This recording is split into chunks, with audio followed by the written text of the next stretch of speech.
गौर से सुनना, टॉपिक एकदम मक्खन हो जी सच में, कैसे कि जानदार झकास टॉपिक बा, आ एकरा के झकास तरीका से हमने का पढ़ल हो जाए। सुनना सभी लोग भैया गौर से, हम लोग कल के क्लास में ठोस के विद्युतीय गुण पढ़ रहे थे। अब एक ठोस के पास बहुत सारे प्रॉपर्टीज होते हैं भाई। सभी प्रॉपर्टीजों के बारे में इस चैप्टर के अंतर्गत डीप में डिस्कस नहीं करना है, केवल ठोस के गुण को जान लेना है बस। लेकिन ठोस के दो ऐसे प्रॉपर्टीज हैं जिनके बारे में हमें डीप में जानकारी प्राप्त करना है इस चैप्टर के अंतर्गत। पहला है ठोस का विद्युतीय गुण और दूसरा है भैया हमारा ठोस का चुंबकीय गुण। ठीक है, अब इन्हीं दो प्रॉपर्टीजों को बेहतर ढंग से इस चैप्टर के अंतर्गत हमें डील करना है आप लोगों के साथ। बड़ी सुंदर से होगा, बहुत इजी टॉपिक है, गौर से बस चीजों को देखते रहना है। हम लिंक करेंगे पीछे वाले से आगे वाले से, थोड़ा इस बात को ध्यान में रखकर आगे बढ़िएगा आप लोग। तो कल के क्लास में बताए थे, कुछ इस टॉपिक के बारे में लिखवाए भी थे, बहुत सारा चीज समझा भी दिए थे कि धरती पर भैया हमारे असंख्य मात्रा में ठोस है, अनगिनत मात्रा में ठोस है, कोई दिक्कत। और सभी ठोसों को भैया विद्युतीय गुण के आधार पर 3 वर्गों में बांटा गया है। कितने वर्गों में? 3 वर्गों में। वैज्ञानिक लोगों के भैया दिमाग में ये ख्याल आया कि हम जितने भी धरती पर ठोस हैं उन सभी ठोसों में से क्या इलेक्ट्रिसिटी का फ्लो हो पाता है कि नहीं हो पाता है, इस बात को भैया समझने के लिए वैज्ञानिक लोगों ने बहुत सारा प्रयोग किया और तब जाकर बताए कि विद्युतीय गुण के आधार पर धरती पर जितने भी ठोस हैं उन सारे ठोस को 3 भागों में बांटा जाए। पहला भैया हमारा चालक, दूसरा है भैया हमारा कुचालक और तीसरा है भैया हमारा, कोई दिक्कत, तीसरा है भैया हमारा अर्धचालक। कल हम बात किए थे भैया, ठीक है क्या? ठीक है ना, कि विद्युतीय गुण के आधार पर जो ठोस होते हैं वो कितने प्रकार के होते हैं? 3 प्रकार के। एक तो ऐसे ठोस जिसमें से एक तो ऐसा ठोस जिसमें से इलेक्ट्रिसिटी का प्रवाह एक साइड से दूसरे साइड हो सके, उसे हम लोग चालक बोलते हैं। दूसरा है भैया हमारा कुचालक, जिनमें इलेक्ट्रिसिटी का फ्लो एक साइड से दूसरे साइड नहीं होता है, उसे कुचालक बोलते हैं। और तीसरा भैया था हमारा अर्धचालक, जिसमें से इलेक्ट्रिसिटी का फ्लो कभी हो भी सकता है और कभी नहीं भी हो सकता है, उसे हम क्या बोलते हैं भैया हमारा।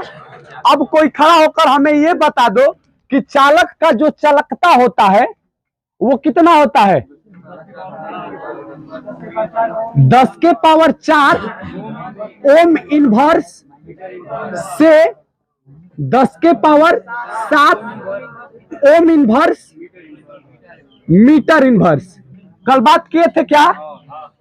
अब ये बताओ भैया कुचालक का कितना चालकता होता है? तो 10 के पावर -20 ओम इनवर्स से 10 के पावर माइनस ओम इनवर्स। ठीक है, अर्धचालक की चालकता कितनी होती है भाई? तो कल बात किए थे हम लोग 10 के पावर 6 ना, ओम इनवर्स -6, 10 के power -6 ohm inverse metre inverse से 10 के power 4 ohm inverse metre inverse. -4 नहीं, केवल 4 लिखवाए होंगे हम। ठीक है ना, कल बात किए थे ना। भैया सुनो ना, सारा चीज खत्म हो जाएगा भैया। अभी हम लोगों से थोड़ी पूछा जाएगा कि चालक किसे कहते हैं, कुचालक, ये सब नहीं पूछा जाएगा। क्वेश्चन कहां से पूछा जाएगा, ध्यान से सुनना, ठीक है। आगे बढ़े अब। तो क्वेश्चन आपसे ये वाला पूछा जाएगा भैया ऑब्जेक्टिव प्रश्न में। वस्तुनिष्ठ प्रश्न बनाकर हम लोगों से ये पूछा जाता है, कई बार पूछा गया हम लोगों से कि चालक की चालकता निम्नलिखित में से कौन है। 4 ऑप्शन दिया रहेगा, तीनों ये दिया रहेगा भैया, एक नन ऑफ दीज दिया रहेगा, आपको टिक करना होगा भैया। तो इस डाटा को आप लोग याद रखें, कोई दिक्कत। अब भैया हम लोग आगे बढ़ेंगे। कल हम लोग चालक किसे कहते हैं डिफिनीशन को लिखे थे, कुचालक किसे कहते हैं इस डिफिनीशन को भी लिखे थे, अर्धचालक किसे कहते हैं इस डिफिनीशन को भी लिखे थे ना। अब आगे कल हम एक नोटबुक या स्टार डालवा कर कुछ बात लिखवाए थे, याद है क्या। किसी ठोस क्या लिखवाए थे, किसी ठोस में विद्युत धारा का प्रवाह तभी होगा जब ठोस के पास नंबर 1 पॉइंट, जब मुक्त इलेक्ट्रॉन हो,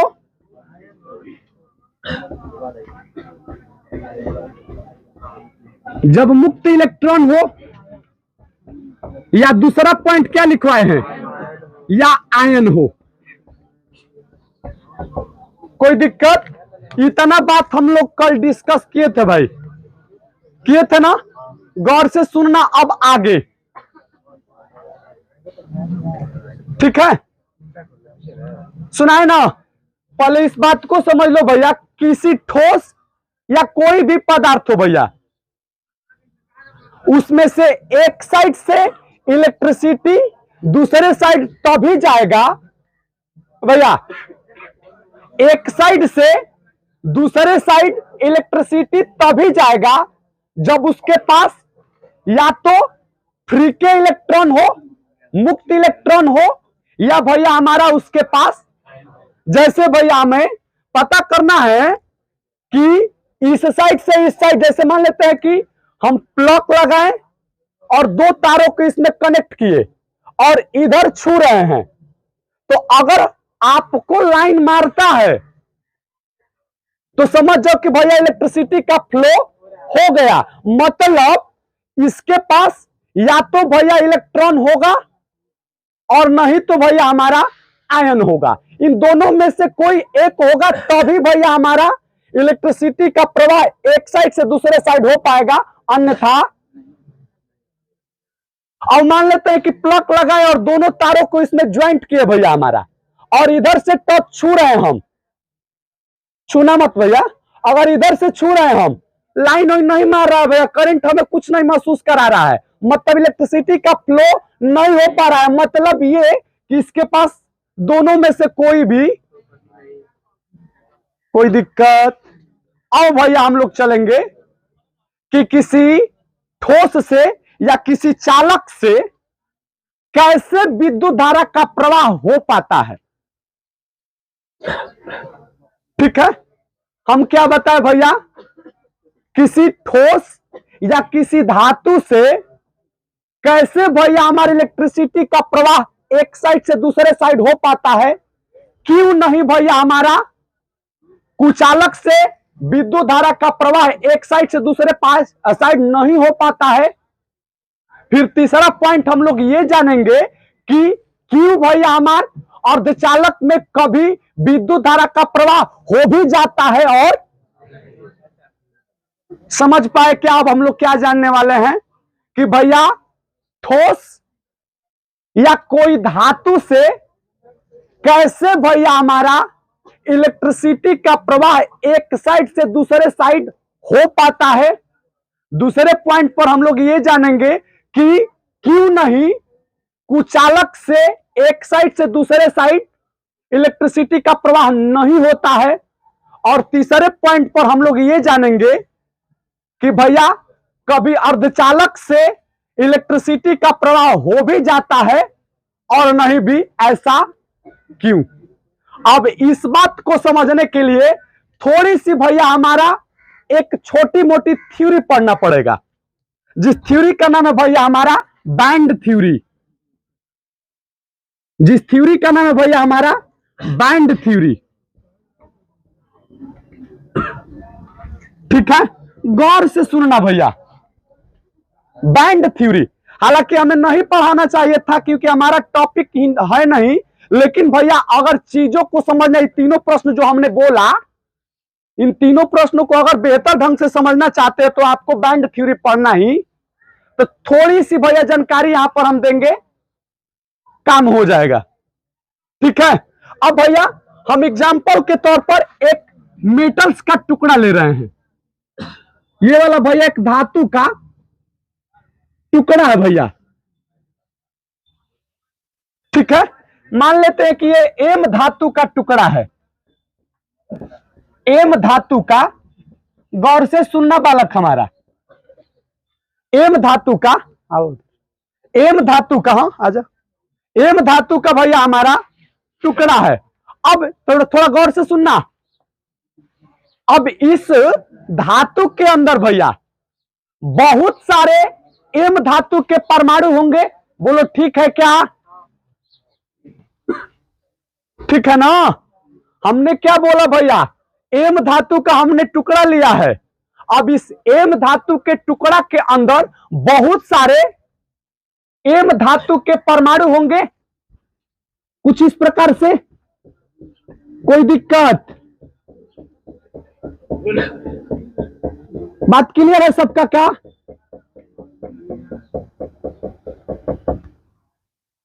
ठीक है ना? ये भैया ये जो छोटा वाला पॉइंट आप देख रहे हैं, एम धातु का परमाणु है। एम धातु का, ठीक है, कोई दिक्कत? तो जब दो ये, सुनना भैया, जब आपस में परमाणविक कक्षक, सुनना भैया, बैंड थ्योरी बात कर रहे हैं अब हम। जब परमाणविक कक्षक आपस में मिलते हैं, जब दो परमाणविक कक्षक, चाहे दो से अधिक भी परमाणविक कक्षक आपस में मिलते हैं, तो नए लगभग समान ऊर्जा वाले, लगभग बोल रहे हैं हम, लगभग समान ऊर्जा वाले आणविक कक्षक का निर्माण करते। वैसे भी आप लोग जानते हैं भैया हमारे कि जब परमाणु मिलता है तो किस चीज का निर्माण होता है? अणु का। तो परमाणु नहीं मिलता है भैया, परमाणु का परमाणुविक कक्षक मिलते हैं। कोई परमाणु किस वजह से जाना जाता है? तो परमाणुविक कक्षक के वजह से जाना जाता है। कोई अणु किस वजह से जाना जाता है? तो आणविक कक्षक के वजह से। नॉर्मली तौर पर लोग बोल देते हैं कि परमाणु जब आपस में मिलते हैं तो अणु का निर्माण करते हैं। नहीं भैया, जब परमाणुविक कक्षक आपस में मिलते हैं तो आणविक कक्षक का निर्माण करते हैं। भैया आणविक कक्षक वाले को अणु लोग बोलते हैं। कोई दिक्कत? हमने क्या बोला कि जब परमाणुविक कक्षक, परमाणुविक कक्षक यानी कि एटॉमिक ऑर्बिटल्स जब आपस में कंबाइंड होंगे, मिलेंगे, जब मिलेंगे तो किस चीज का निर्माण करेंगे भैया? आणविक कक्षक का, मतलब मोलिक्यूलर ऑर्बिटल का निर्माण करेंगे। ठीक है, अब सुनना भैया, जब दो परमाणुविक कक्षक आपस में मिलेंगे, जब दो मिलेंगे तो दो ही नए आणविक कक्षक का निर्माण करेंगे। सुनना भैया, जब परमाणुविक कक्षक आपस में मिलेंगे तो आणविक कक्षक का निर्माण करेंगे। जब दो परमाणुविक कक्षक मिलेंगे तो दो ही नए आणविक कक्षक का निर्माण करेंगे। हमने एमओटी थ्योरी पढ़ाया है क्या? क्लास 11th में पढ़ाया है ना, मोलिक्यूलर ऑर्बिटल थ्योरी। याद है क्या? नहीं याद है? याद करो भैया, वहां पर वाला बतिया हमने भैया समझाया होगा कि जब परमाणविक कक्षक आपस में मिलते हैं तो आणविक कक्षक का निर्माण करता है। दो परमाणविक कक्षक मिलेंगे, दो ही आणविक कक्षक का निर्माण होगा। तीन मिलेंगे, तीन बनेगा, चार मिलेगा, मतलब कि जितने मिलेंगे उतने ही नए भैया हमारे। कोई दिक्कत? बात क्लियर है। और इन्हीं आणविक कक्षक को, इन्हीं नए आणविक कक्षक को बैंड कहा जाता है। क्या कहा जाता है भैया हमारा? बैंड। समझे क्या? इन्हीं नए आणविक कक्षक को भैया हमारा बैंड कहा जाता है। अब सुनना ना भैया, गौर से सुनना, यहां से दो पॉइंट निकल कर आएंगे भैया, और इसी पॉइंट पर पूरे इन तीनों जो प्रश्नों को बताए हमने उस पर भैया एक्सप्लेन करने वाले हैं इसी थ्योरी के आधार पर। थोड़ा गौर से सुनना। तो अब भैया जब दो मिलेंगे तो दो बनेंगे, बनेंगे ना। और दोनों का भैया हमारा ऊर्जा में जो समानता होगी लगभग समान होगा, मतलब थोड़ा बहुत भैया हमारा ऊपर नीचे, मतलब एक का ऊर्जा थोड़ा सा अधिक होगा, एक का ऊर्जा थोड़ा सा कम होगा। कोई दिक्कत? यानी कि भैया हमारा यहां से जब दो मिलेंगे तो दो बनेंगे, मतलब दो बैंड हो गए। कोई दिक्कत? एक का बबुआ, एक बैंड का नाम होता है संयोजी बैंड, एक का नाम होता है भैया हमारा संयोजी बैंड, और दूसरा का नाम होता है भैया हमारा चालन बैंड।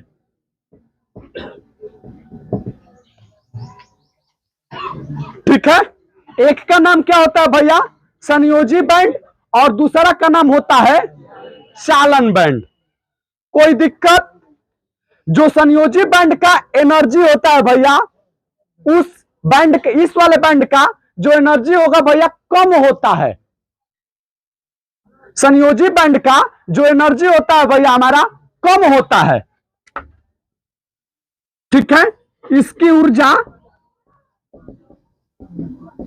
ऊर्जा कम होती है,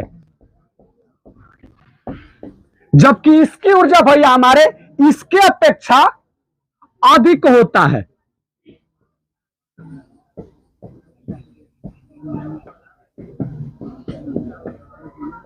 कोई दिक्कत? बात क्लियर है क्या सबका? सुनना भैया, आ रहा है नहीं ये बोला? सुनना थोड़ा गौर से, अब चीजों को समझना भैया, समझाए ना।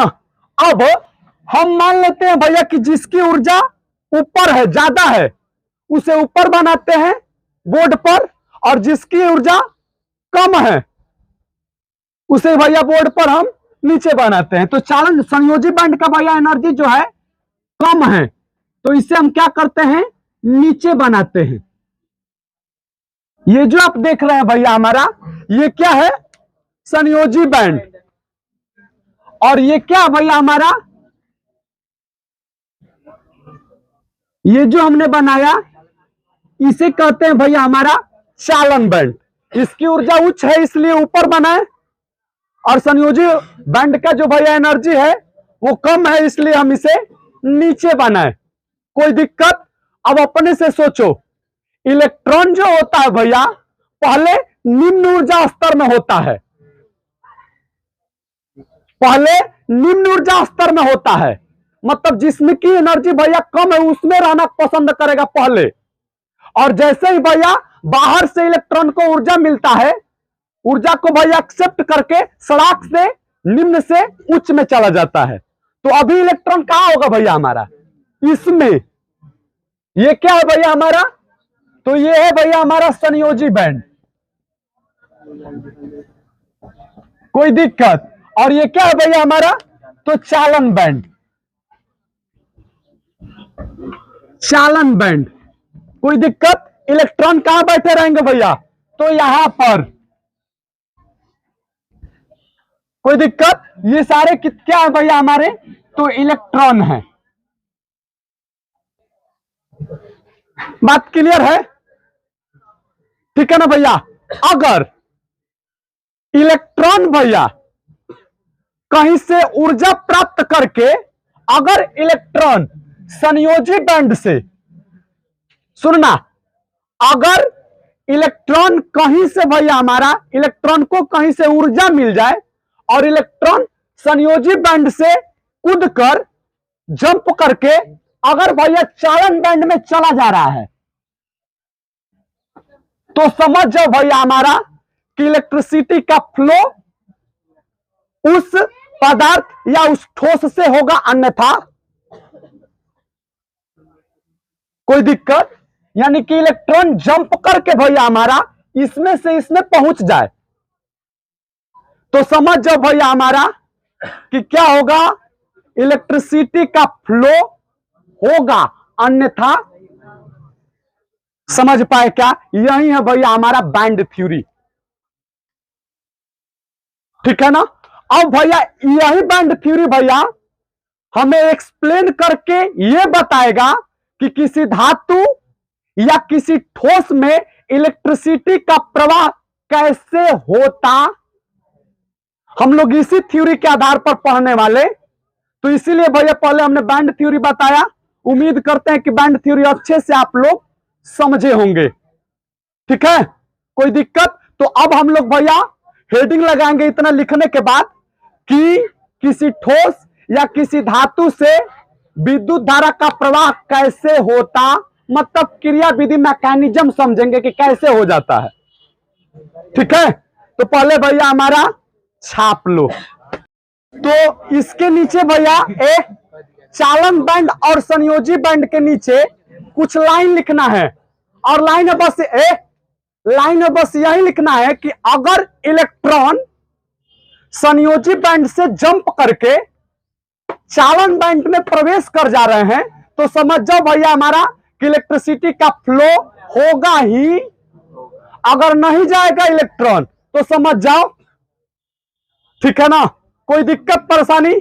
तो भैया इसी बात को थोड़ा लाइन लिखो, तो लिखो बालक, यदि इलेक्ट्रॉन इसमें से कोई जा रहा है इलेक्ट्रॉन, ना भैया एक लाइन लिखना है नीचे। यदि इलेक्ट्रॉन संयोजी बैंड से चालन बैंड में स्थानांतरित हो जाते हैं, इसे भैया हमें संभाल कर रखना है। दीजिए सर, यदि इलेक्ट्रॉन संयोजी बैंड से चालन बैंड में स्थानांतरित हो जाता है,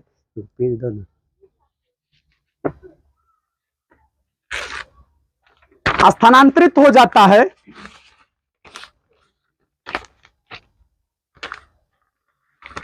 तो विद्युत धारा प्रवाहित होने लगती है। तो विद्युत धारा प्रवाहित होने लगती है। हाँ, फिर से बोल देता नहीं। यदि इलेक्ट्रॉन संयोजी बैंड से चालन बैंड में स्थानांतरित होता है तो विद्युत धारा प्रवाहित होने लगती है।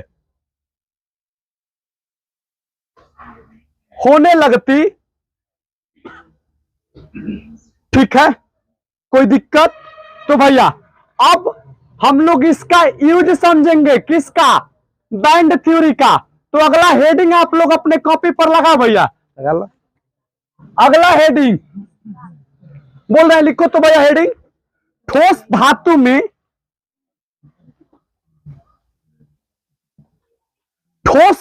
में, हाँ ना, अगला हेडिंग है ठोस धातु में या किसी चालक में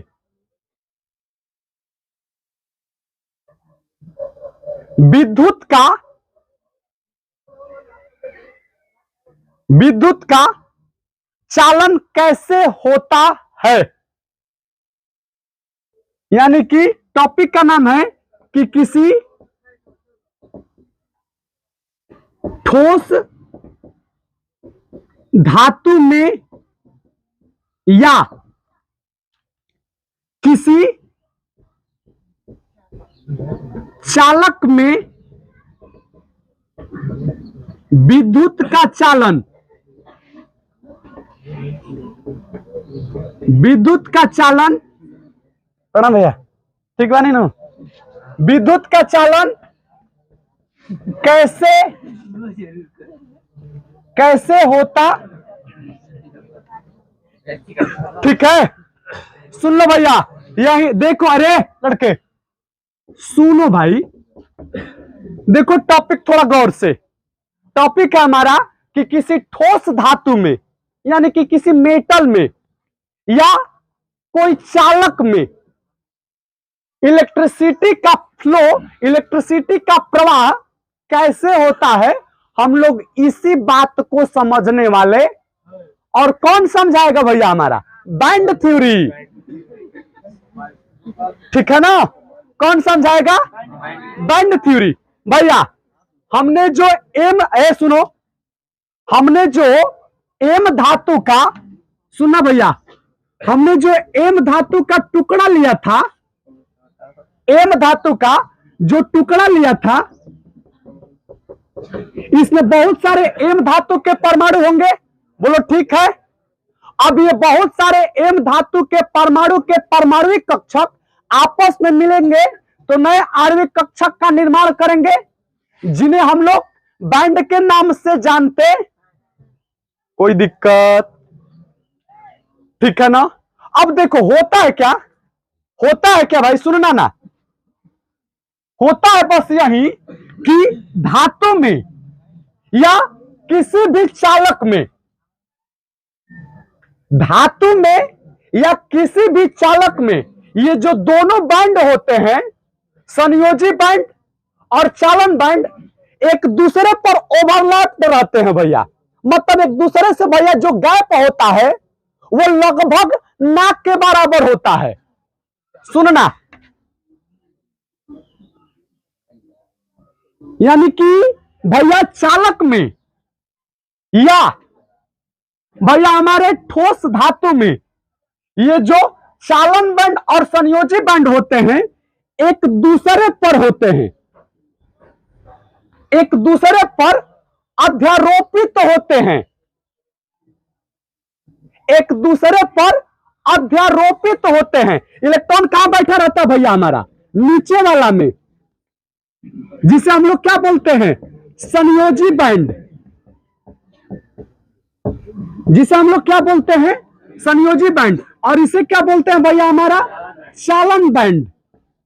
और जो बीच का ये जो भैया हम लोग गैप देख रहे थे, इसे भैया ऊर्जा अंतराल बोलते हैं। बीच के जो गैप था उसे भैया हम लोग ऊर्जा अंतराल बोलते हैं, एनर्जी गैप, ऊर्जा अंतराल, जिसे भैया हम लोग डेल्टा ई से सूचित करते हैं। बीच वाले भैया हमारे इन दोनों के बीच में जो भैया ऊर्जा का गैप होगा उसे डेल्टा ई से सूचित करते हैं। और यहां पर भैया हमारा चालक में या किसी ठोस धातु में जो ऊर्जा अंतराल होता है, मतलब डेल्टा ई का मान जो होता है वो 0 होता है। मतलब इन दोनों के बीच जो ऊर्जा का गैप होता है वो नाक के बराबर होता ही नहीं है। ठीक है? अब जैसे ही भैया, अब जैसे ही इस मेटल को आप एनर्जी देंगे, कौन वाला एनर्जी? विद्युतीय एनर्जी देंगे, तो ये इलेक्ट्रॉन क्या होंगे? इलेक्ट्रॉन उस ऊर्जा को एक्सेप्ट करेंगे, ग्रहण करेंगे, जिससे भैया हमारा इनकी गतिज ऊर्जा, मतलब चलने की वाली ऊर्जा भैया हमारा तेजी होगी। कोई दिक्कत? अब अपने से सोचो, जिस इलेक्ट्रॉन की गतिज ऊर्जा ज्यादा बढ़ जाए वो क्या इन लोगों के साथ रहेगा? क्या? बिल्कुल नहीं रहेगा। वो क्या करेगा भैया? जंप करके खाली स्थान पर जाने की कोशिश। और सामने कौन है भैया? हमारा चालन बैंड। जैसे ही भैया जंप करके इसमें पहुंचा तो बधाई हो, इलेक्ट्रिसिटी का फ्लो समझा दिया का हमने अच्छे तरह से।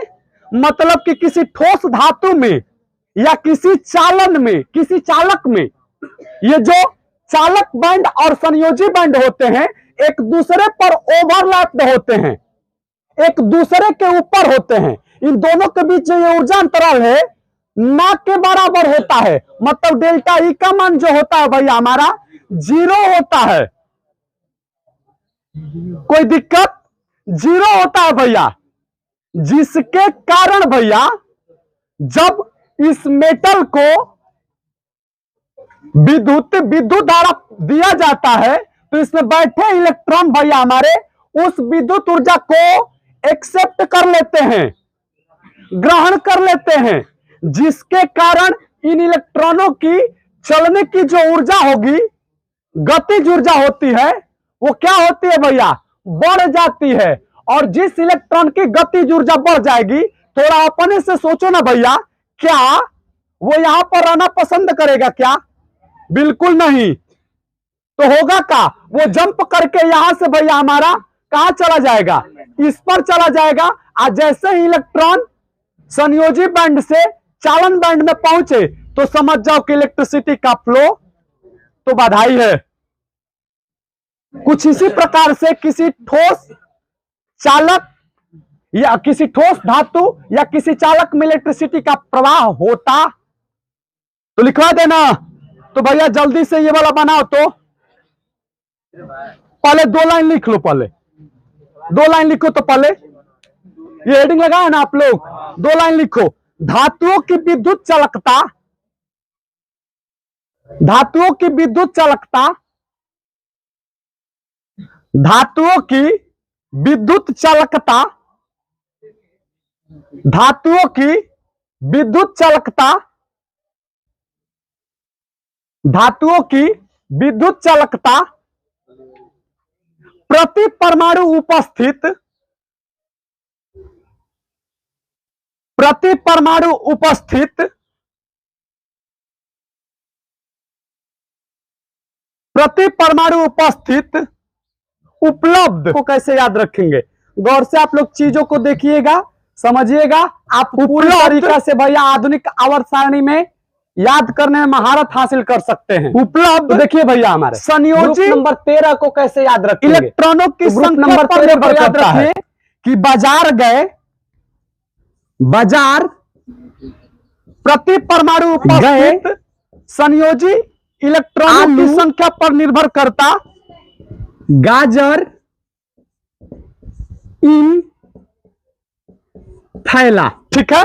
मतलब जल्दी से ये वाला भैया फिगर बाजार गए, ये वाला, और एक ही थैला में भैया हमारा आलू भी ले लिया जल्दी से, और गाजर भी, ये वाला सब कुछ एक ही थैला में। सारी सब्जी जो हम बाजार जाकर गए ना लाए वाला सारे सब्जी एक ही थैला में हमने भर लिया वाला नहीं भैया। तो यही बात है कि बाजार गए, आलू, गाजर इन थैला।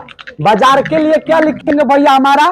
तो बी लिखेंगे, आलू के लिए AL लिखेंगे, गाजर के लिए GA लिखेंगे, इनके लिए IN लिखेंगे, और थैला के लिए TL लिखेंगे।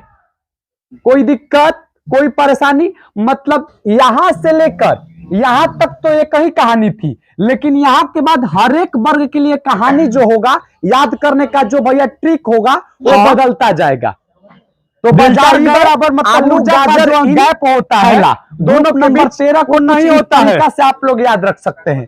ऊर्जा नंबर 14 चले, ठीक है। आगे बढ़े। सियाजी नीचे लिखो भैया, इसके नीचे चले सियाजी किसी चालक में संग,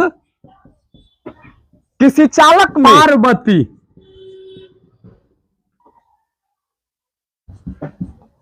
चले सियाजी संग कंडक्शन बैंड पार्वती, मतलब कंडक्शन बैंड भैया इंग्लिश में लिखवा दिए, चालन बैंड होता है ना। देखिएगा पार्वती हमने नहीं लिखना है, हिंदी थोड़ा किसी चालक में हिंदी बैंड, कोई दिक्कत? हाँ तो हिंदी कलश है ना। अब गौर से किसी चालक समझिए, चले सियाजी चालन पार्वती। अब इसको कैसे आप लोग याद रखेंगे? तो चले का मतलब सिया, संयोजी बैंड किधर है भैया हमारा? तो SI। इन लोगों के हंसी पर तू लोग मत जाना भैया, जी तो गड़बड़ हो जाएगा। संग मतलब ऐसे रुका पार्वती भैया, ये तो ठीक ना लगा। तो ग्रुप नंबर 14 को कुछ इस तरीका से आप लोग याद रख सकते हैं कि चले संयोजी बैंड संग एक दूसरे पर अध्यारोपित होते हैं। महादेव के साथ माता पार्वती भी अध्यारोपित होती हुई थी, वहां से दोनों लोग भैया साथ ही निकले। तो इसी पर ट्रिक है, चले सिया जी संग पार्वती। ग्रुप नंबर 15 को कैसे याद रखेंगे? तो ग्रुप नंबर 15 को बड़े इजी तरीका से हम लोग याद रख सकते हैं में कि नाना चालन बैंड तथा संयोजी बैंड एक दूसरे पर अध्यारोपित होते ऐश्वर्या जैसे ही ऐश्वर्या विद्युत धारा से बोले धातु को दी जाती है, मतलब जैसे ही नाना विद्युत धारा पाटेकर धातु को दी जाती है, एस से बोले बाय इलेक्ट्रॉन की गतिज ऊर्जा में बी आई। इलेक्ट्रॉन के कोई दिक्कत गतिज ऊर्जा में परेशानी, नाना पार्टिकल ऐश्वर्या से बोले गतिज ऊर्जा में। नाना का मतलब nitrogen, phosphorus, arsenic, antimony, electron के। तो कुछ ग्रुप नंबर में इनको इस प्रकार से आप लोग याद रख सकते हैं कि नाना पार्टिकल ऐश्वर्या से बोले बाय। ग्रुप नंबर 16 हो जैसे याद रखेंगे भैया, तो ग्रुप नंबर 16 को आप लोग याद रख सकते हैं हो जाती है सचिन, क्या हो गया? ओ सचिन सहवाग लकड़ी तेंदुलकर नहीं रही है। इलेक्ट्रॉन की गतिज ऊर्जा में वृद्धि हो जाती है, जिससे इलेक्ट्रॉन ओ सचिन सहवाग जिससे इलेक्ट्रॉन पॉइंटिंग। तो ओ का मतलब संयोजी बैंड से सचिन, एस संयोजी बैंड से एस ई तेंदुलकर, चालन बैंड में पॉइंटिंग के लिए पीओ। कुछ इस प्रकार से आप लोग याद रख सकते हैं संयोजी बैंड से। कोई परेशानी? अब बात करते हैं ग्रुप नंबर 17 बैंड में। तो ग्रुप नंबर 17 यहां पर है भैया हमारा, प्रवेश कर जाते हैं। कैसे याद रखेंगे? तो भैया याद करिए, फूल प्रवेश गैल कर जाते हैं बरारी,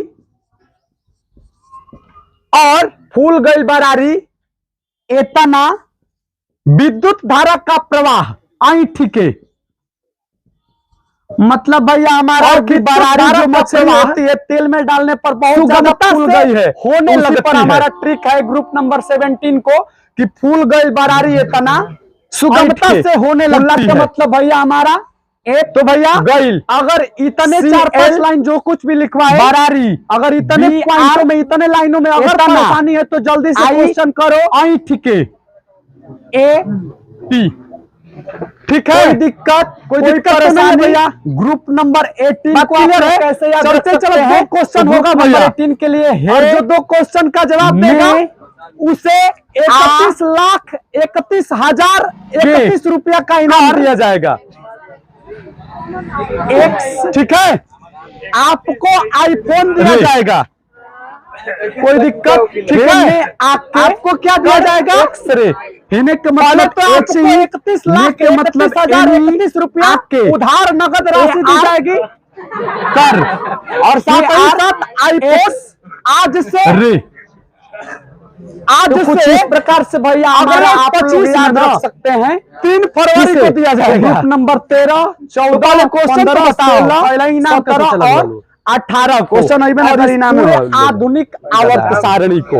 तो भैया हमने आज आपको आराम तरीका से वर्ग वाइज याद करने का तरीका बताया। जम्मू से हमारा इनाम दे वर्ग से कैसे याद किया जाता है। अगर वर्ग वाइज आप लोग याद करना चाहते हैं, मतलब खड़ी लाइन के तरीके से आप लोग याद करना चाहते हैं, तो कुछ इस तरीके से आप लोग याद रख सकते हैं। लिखा हो तो अगर आप लोग इस तरीके से आवर्त वाइज याद करना चाहते हैं तो इसके लिए भैया हम खड़ा होकर अगले वीडियो में आप लोगों को ट्रिक बताएंगे। लेकिन भैया हमारा अगर इस तरीके से आप लोग आवर्त वाइज याद करना चाहते हैं तो केवल 3-4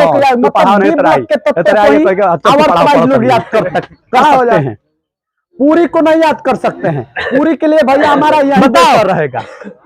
अगले वीडियो में भैया हमारे और सारी बात को डिस्कस करेंगे। बताओ तो पीरियोडिक टेबल को और तरीका से हम लोग कैसे याद कर सकते हैं उसके बारे में हम लोग आप लोगों के साथ डिस्कस करेंगे। कोई दिक्कत? ऑप्शन दे दें तत्वों को कैसे याद किया जाता है उसको बताएंगे। डी ब्लॉक के तत्वों को एक तरीका से हम लोग कैसे याद किया जाता है उसको भी बताएंगे। बाकी आज के लिए बस इतना ही, क्योंकि वीडियो बहुत बड़ी लंबी हो गई है, तो क्षमा चाहेंगे। मिलेंगे हम लोग नेक्स्ट वीडियो में। बैठे आप लोग अपना ख्याल रखिएगा। हम तो भैया अपना ख्याल महादेव के ऊपर छोड़ दिए हैं।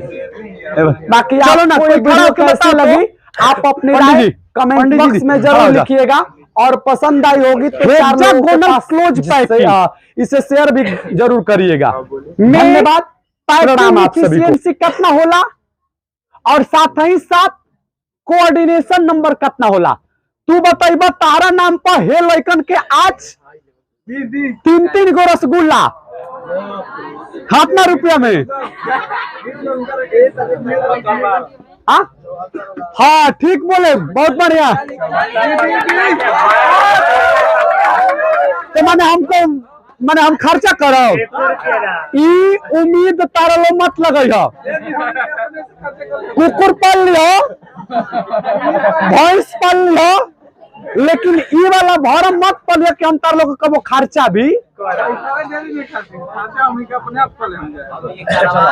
मिलेंगे, जियत जिंदगी रही तो काल, अन्यथा दुआओं में याद रखिएगा। विनम्रता भाव से अनुरोध करेंगे कि आप लोग भी इसे सब्सक्राइब जरूर कर लें। धन्यवाद।